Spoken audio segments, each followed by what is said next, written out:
গীত সংগীতা অধ্যায় 11।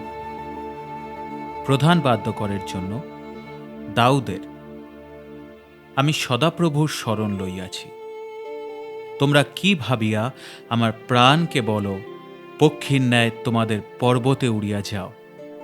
কেননা দেখো, দুষ্টগণ ধনুকে চারা দিতেছে, আপন আপন বাণ গুণে যোগ করিতেছে, যেন সরল চিত্তদিগকে অন্ধকারে বিদ্ধ করে।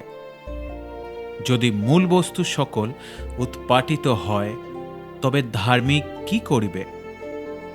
সদাপ্রভু আপন পবিত্র মন্দিরে আছেন। সদাপ্রভু তাঁহার সিংহাসন স্বর্গে। তাঁহার চক্ষু নিরীক্ষণ করিতেছে। তাঁহার চক্ষুর পাতা মনুষ্য সন্তানদের পরীক্ষা করিতেছে। সদাপ্রভু ধার্মিকের পরীক্ষা করেন, কিন্তু দুষ্ট ও দৌরাত্ম্যপ্রিয় লোক তাঁহার প্রাণের ঘৃণাস্পদ। তিনি দুষ্টদের উপরে 5 বর্ষণ করিবেন। অগ্নি, গন্ধক ও উত্তপ্ত বায়ু তাহাদের পানপাত্রের পেয়দ্রব্য। কেননা সদাপ্রভু ধর্মময়, ধর্মকর্মই ভালোবাসেন। সরল লোক তাঁহার শ্রীমুখ দর্শন করিবে।